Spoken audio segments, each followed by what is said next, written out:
परमात्मा की महिमा का नया पुराना नहीं होता।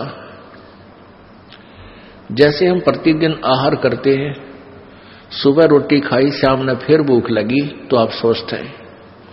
यदि सुबह भोजन खाया, शाम को रुचि नहीं बनी तो आप अस्वस्थ हो चुके हैं। गड़बड़ कोई भी हो, कोई भी कारण हो सकता है, आपको जबर भी हो सकता है या आपको जो है कोई पेट में भी गड़बड़ हो सकती है, यानी हो अस्वस्थ।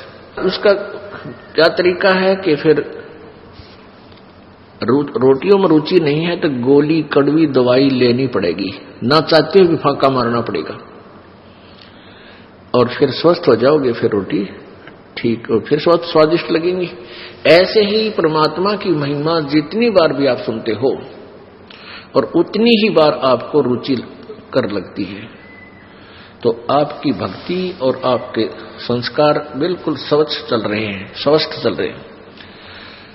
और आपको ये लगता है जो सुन रखा है, कई क्या कहते हैं बहन भाई, एक आध बोले भगत जो कभी सत्संग चल रहा हो, जब मैं सुमरण कर लूं, बता 2 घंटे में तू कहला तोड़ेगा सुमरण का, सत्संग नहीं सुनता, बाकी 24 घंटे में तू क्या करेगा, फिर क्या करेगा। तो इसे सिद्ध है कि उसको इन वचनों में रुचि नहीं रही, वो ईसाई सुमरण करेगा। फिर कहने का भाव ये है दास का कि जब सत्संग चल रहा है तो एक एक शब्द पर गौर करे, ये भी स्मरण है आपका। रह का मालिक याद आता है, इसका नाम स्मरण होता है। उसकी याद, उसकी तड़फ, यह एक न्यारी एक अलग कमाई होती है।